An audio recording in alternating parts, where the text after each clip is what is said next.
Cost and works accounting paper first semester third मधला preparation of cost शीटचा 5वा problem आज आपण सुरू करतोय. प्रॉब्लेम तुम्हाला गुगल क्लासरूमला मी शेअर केलेला आहे, सर्वांनी लिहिलेला असेल. आता आपण सोडवायला सुरुवात करू. प्रॉब्लेम एक्सप्लेन करत असतानाच आपण ज्या मार्किंग आहेत, फॅक्टरी ओव्हरहेड्स, त्यानंतर selling and distribution overhead, office overheads आणि direct expenses, direct material, direct wages, याच्या ज्या मार्किंग्स आहेत त्या अगोदरच आपण करून घेणार आहोत.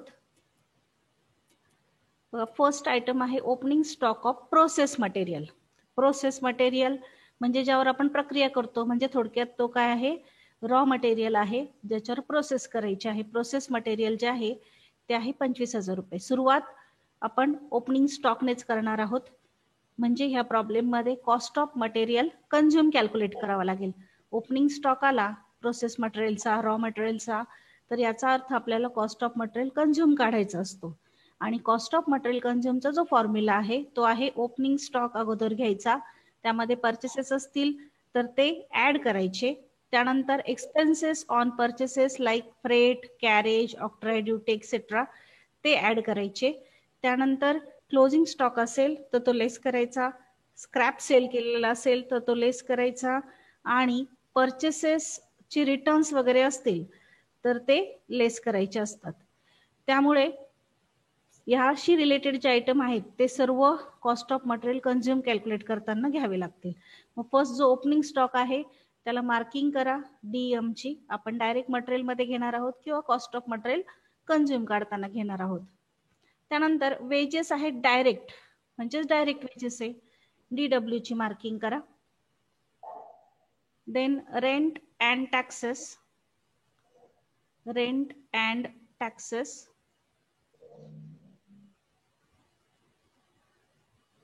रेंट अँड टॅक्सेस मध्ये दोन आहेत, एक फॅक्टरी आहे आणि दुसरा ऑफिस आहे. 10/11 आणि 1/11 याचा अर्थ असा आहे की 6,600 रुपये जी अमाऊंट आहे रेंट अँड टॅक्सेसची त्याला 11ने भाग द्यायचा आहे. 11ने भाग दिल्यानंतर एक भाग ऑफिसला आणि 10 भाग फॅक्टरीला दाखवायचे आहेत. मग इथे दोन्ही मार्किंग करा, फॅक्टरी पण आणि ऑफिस पण. फॅक्टरी आणि ऑफिस अशा दोन्ही मार्किंग करा. त्यानंतर freight inward, expenses on purchases आहेत, डायरेक्ट मटेरियल मध्ये घ्या किंवा त्याला एक्सपेन्सेस ऑन परचेसेस साठी ईपी ची मार्किंग केली तरी चालेल, डीएम ची मार्किंग केली तरी चालेल. Then indirect material, indirect material indirect direct नाहीये, म्हणजे हे फॅक्टरीशी रिलेटेड आहे, म्हणून फॅक्टरी ओव्हरहेड्स मध्ये आपण दाखवणार आहोत. एफ ची मार्किंग करा. देन सेल्स प्रमोशन एक्सपेन्सेस, विक्रीची वृद्धी होण्यासाठी, सेल्सला प्रमोट करण्यासाठी जे चार्जेस आहेत ते खर्च केलेले आहेत, म्हणून एस ची मार्किंग करा. सेलिंग अँड डिस्ट्रीब्युशनशी रिलेटेड आहे. Then purchase of raw material, raw material खरेदी केलंय, हे आपण डायरेक्ट मटेरियल किंवा मटेरियल कंझ्युम काढताना घेणार आहोत, म्हणून डीएम ची मार्किंग करा. Then interest on debenture, non cost item आहे, डिबेंचर वरचं व्याज हा कॉस्ट शीटशी रिलेटेड आयटम नाही, म्हणून स्टार करा किंवा फुली मारा. त्यानंतर डेप्रिसिएशन, प्लांट अँड मशिनरी वरचं आहे आणि ऑफिस इक्विपमेंट वरचं आहे, दोन डेप्रिसिएशन आहे. जे प्लांट अँड मशिनरी वरचं आहे ते आपण फॅक्टरी ओव्हरहेड्सला दाखवणार आहोत, कारण प्लांट आणि मशिनरी ही फॅक्टरीमध्ये वापरली जाते. जे ऑफिस इक्विपमेंट वरचं डेप्रिसिएशन आहे ते आपण ऑफिसला दाखवणार आहोत, ऑफिस ओव्हरहेड किंवा ऍडमिनिस्ट्रेटिव्ह ओव्हरहेडच्या अंडर, म्हणून त्याला ओ ची मार्किंग करा. Closing stock of process material हा कॉस्ट ऑफ मटेरियल कंझ्युम काढताना मायनस करायचा आहे, त्याला डीएम ची मार्किंग करा डायरेक्ट मटेरियल म्हणून. देन वेजेस इनडायरेक्ट आहेत, अगोदर आपण जी मार्किंग केलेत ते वेजेस डायरेक्ट होते, हे वेजेस इनडायरेक्ट आहेत. इनडायरेक्ट वेजेस हे फॅक्टरीशी रिलेटेड असतात, त्यामुळे एफ ची मार्किंग करा. Then cost of drawings and design, drawing किंवा डिझाईन जे आहे ते प्रोडक्शन करण्यापूर्वी लागतात आपल्याला, म्हणून हा डायरेक्ट एक्सपेन्सेस आहे, डीई ची मार्किंग करा. डीई ची मार्किंग करा. देन सॅलरीज मध्ये दोन आहेत, ऑफिस स्टाफ आणि travelling salesman.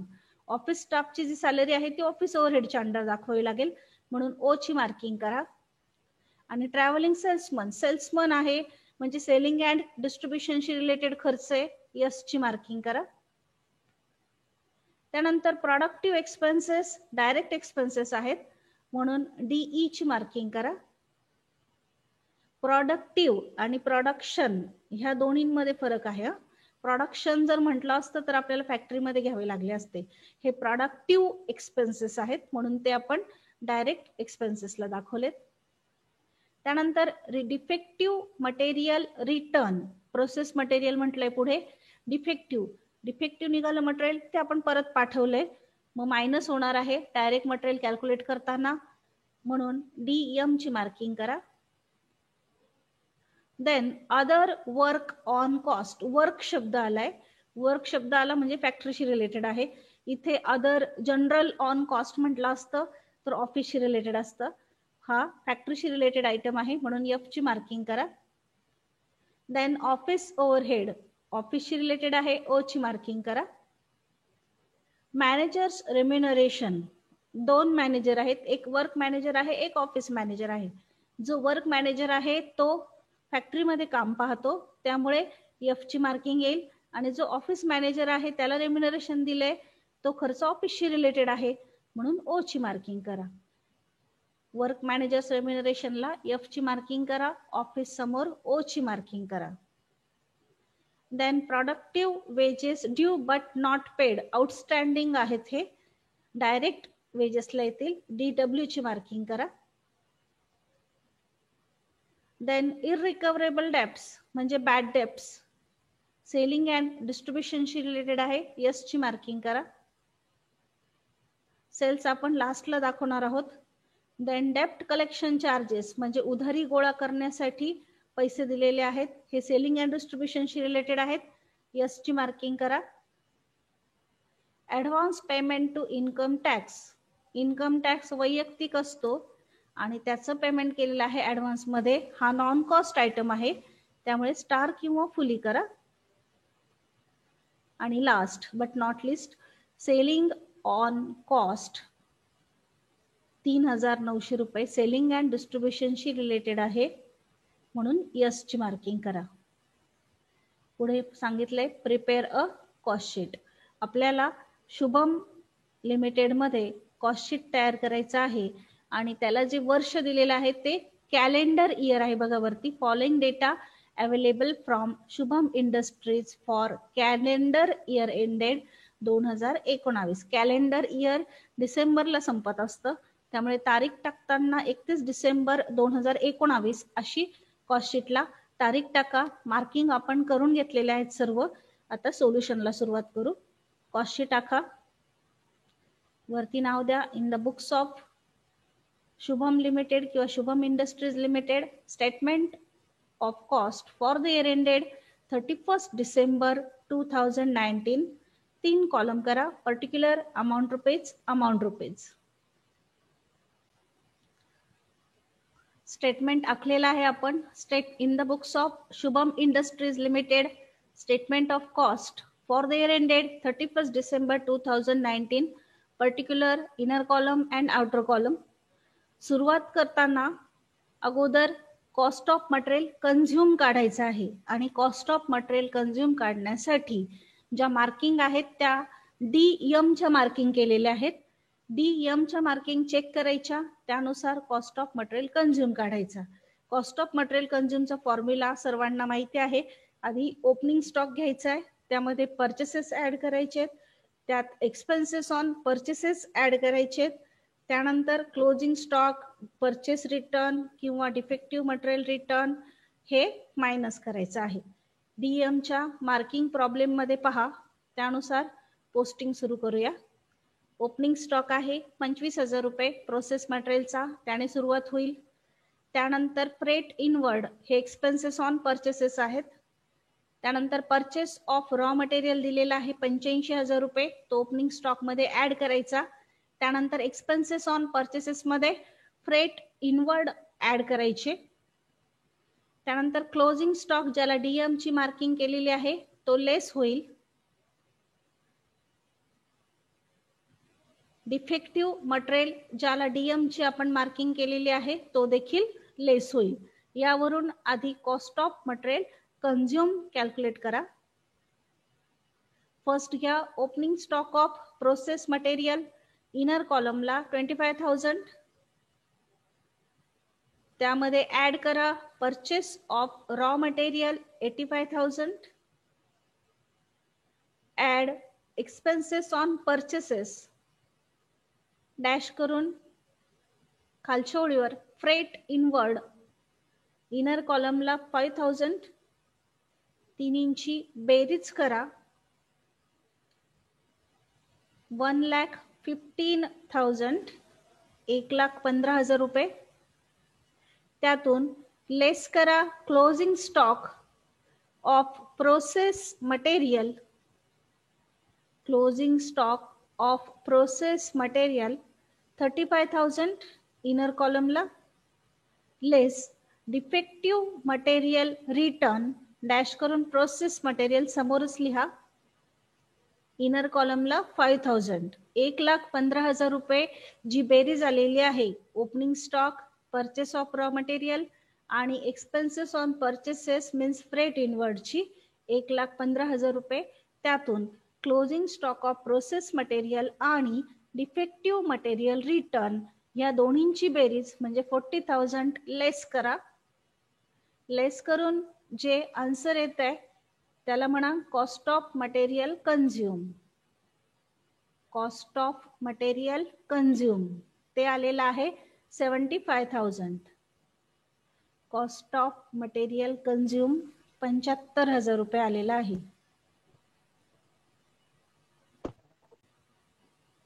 Cost of material consume काढल्यानंतर त्यामध्ये ऍड करायचे आहेत डायरेक्ट वेजेस आणि डायरेक्ट एक्सपेन्सेस. त्यासाठी प्रॉब्लेम मध्ये डायरेक्ट वेजेसची मार्किंग केलेली आहे. वेजेस डायरेक्ट 70,000, डायरेक्ट एक्सपेन्सेस मध्ये cost of drawings and design आहे 12,000, देन डायरेक्ट एक्सपेन्सेस मध्ये प्रोडक्टिव्ह एक्सपेन्सेस आहेत 3,000 आणि डायरेक्ट वेजेस मध्ये productive wages due but not paid म्हणजे आउटस्टँडिंग आहेत 5,000. हे ऍड करा कॉस्ट ऑफ मटेरियल कंझ्युम मध्ये. ऍड डायरेक्ट वेजेस, डॅश करून खालच्या ओळीवर वेजेस डायरेक्ट पर्टिक्युलरच्या कॉलम मध्ये घ्या 70,000, productive wages due but not paid पर्टिक्युलरच्याच कॉलम मध्ये 5,000, दोन्हींची बेरीज करून इनर कॉलमला घ्या 75,000.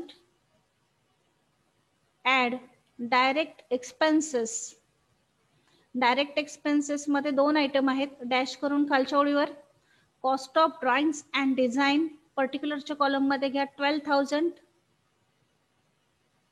प्रोडक्टिव्ह एक्सपेन्सेस पर्टिक्युलरच्या कॉलम मध्ये 3,000, दोन्हींची बेरीज करून इनर कॉलमला 15,000. आपला कॉस्ट ऑफ मटेरियल कंझ्युम आलेला आहे 75,000, डायरेक्ट वेजेस आलेले आहेत 75,000 आणि डायरेक्ट एक्सपेन्सेस आलेले आहेत 15,000. तिन्हींची बेरीज करा. बेरीज जी आहे तिला आपण म्हणणार आहोत प्राइम कॉस्ट. बेरजे समोर लिहा प्राइम कॉस्ट 1,65,000 इनर कॉलमला पण लिहा आणि आउटर कॉलमला पण लिहा प्राइम कॉस्ट. अगोदर कॉस्ट ऑफ मटेरियल कंझ्युम काढलं, त्यानंतर त्यामध्ये डायरेक्ट वेजेस ऍड केले. डायरेक्ट वेजेसच्या अंडर दोन आयटम होते, वेजेस डायरेक्ट आणि productive wages due but not paid. त्यानंतर डायरेक्ट एक्सपेन्सेस ऍड केले, त्यामध्ये देखील दोन आयटम होते, cost of drawings and design आणि प्रोडक्टिव्ह एक्सपेन्सेस. तिन्हींची बेरीज केली, बेरीज आली प्राइम कॉस्ट 1,65,000. आता यामध्ये फॅक्टरी ओव्हरहेड्स ऍड करा. फॅक्टरीशी रिलेटेड जे खर्च आहेत ज्याला एफ ची मार्किंग केलेली आहे प्रॉब्लेम मध्ये ते खर्च पहा. इनडायरेक्ट मटेरियल आहे 500 rupees, then depreciation on plant and machinery आहे 1,500 रुपीज, देन वेजेस इनडायरेक्ट आहेत 10,000 rupees, then other work on cost आहे 5700 rupees. Then managers remuneration, work managers remuneration आहे 2300 रुपीज. पोस्टिंग करा. Add office overhead. First rent and taxes. Rent and टॅक्सचं calculation करायचंय, ते calculation ब्रॅकेटमध्ये दाखवलंय. फॅक्टरीला 10/11 भाग आहेत. एकूण रेंट अँड टॅक्सेस आहे 6600. मग कॅल्क्युलेशन केलं 10/11 गुणिले 6600. कॅल्क्युलेशन करून पर्टिक्युलर मध्ये 6000. त्यानंतर इनडायरेक्ट मटेरियल 500 रुपये. Depreciation on plant and machinery 1500 रुपये. वेजेस इनडायरेक्ट 10,000 रुपये. वेजेस इनडायरेक्ट 10,000 रुपये. अदर वर्क ऑन कॉस्ट 5700 रुपये. अदर वर्क ऑन कॉस्ट 5700 रुपये. वर्क मॅनेजर्स रेम्युनरेशन 2300 रुपये. बेरीज करा. 1,65,000 मध्ये फॅक्टरीशी रिलेटेड जे खर्च होते ते ऍड करा. जे उत्तर येईल त्या समोर लिहा फॅक्टरी कॉस्ट. ते येते 1,91,000. 1,91,000. Factory cost 1,91,000.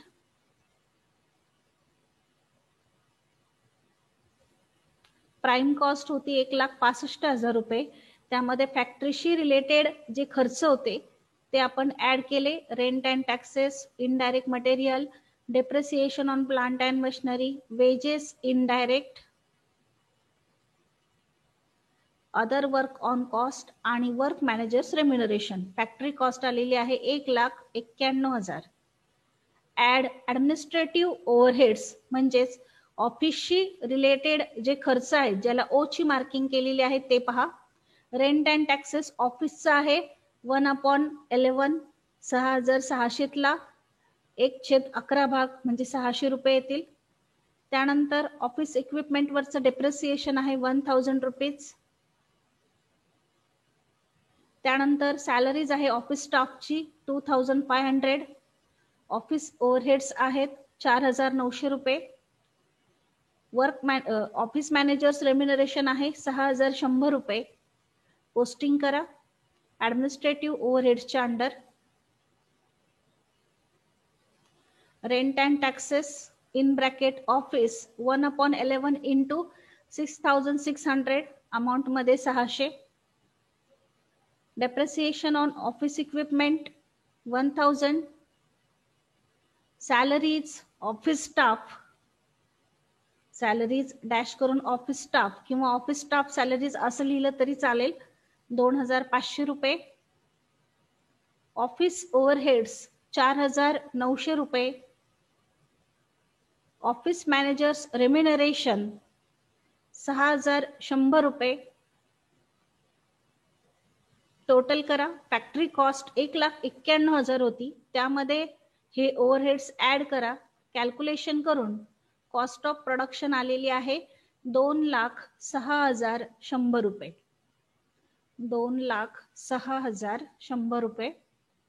Cost of production 2,06,100. Inner कॉलमला पण दाखवा आणि आउटर कॉलमला पण दाखवा. Add selling and distribution overhead. सेलिंग आणि डिस्ट्रीब्युशनशी रिलेटेड खर्च ज्याला यस ची मार्किंग केलेली आहे आपण. त्यामध्ये आहे sales promotion charges 1000.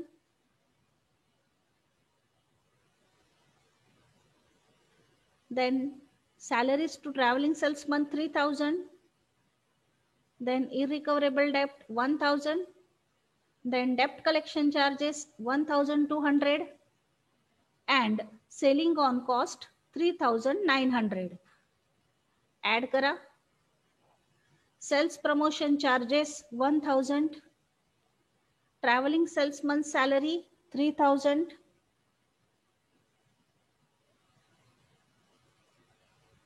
irrecoverable debts 1000. debt collection charges 1200. And selling on cost 3900. Cost of production मध्ये ऍड करून टोटल कॉस्ट काढा.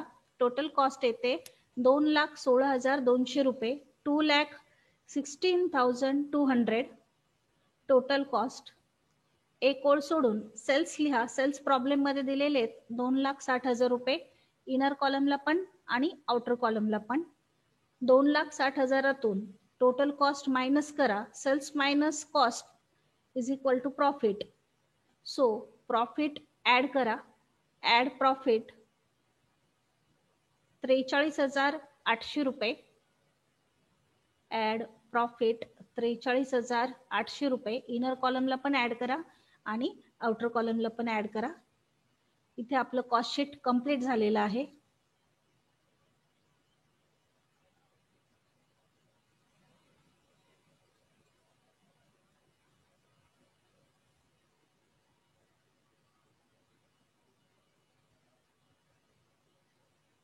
आपण आधी शुभम इंडस्ट्रीजचा जो प्रॉब्लेम होता तो एक्सप्लेन करत असताना मार्किंग करून घेतलेले आहेत ओव्हरहेड्सच्या. त्यानंतर कॉस्ट शीट टाकलं. कॉस्ट शीट टाकून cost of material consume calculate केला फर्स्ट.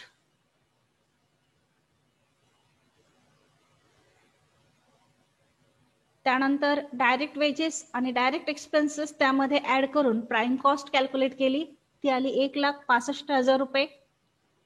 त्यानंतर फॅक्टरीशी रिलेटेड जे खर्च होते ते ऍड केले.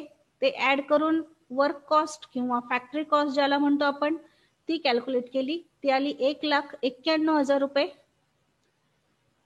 त्यानंतर ऑफिसशी रिलेटेड खर्च म्हणजेच ऍडमिनिस्ट्रेटिव्ह ओव्हरहेड किंवा मॅनेजमेंट ओव्हरहेड ज्याला म्हटलं जातं ते खर्च ऍड केले. ते ऍड करून कॉस्ट ऑफ प्रोडक्शन आली 2,06,100 रुपये. आणि लास्ट सेलिंग अँड डिस्ट्रीब्युशन म्हणजे सेलिंग आणि डिस्ट्रीब्युशनशी रिलेटेड ओव्हरहेड्स ऍड करून टोटल कॉस्ट कॅल्क्युलेट केली. टोटल कॉस्ट आली 2,16,200 रुपये. एक ओळ सोडून सेल्स लिहिले 2,60,000 रुपये. मधला फरक कॅल्क्युलेट केला. सेल्स मधून टोटल कॉस्ट मायनस केली. मधल्या ओळीवर लिहिलं ऍड प्रॉफिट 43,800 रुपये. इनर कॉलमला पण आणि आउटर कॉलमला पण. इथे आपलं कॉस्ट शीटचं स्टेटमेंट कंप्लीट झालेलं आहे.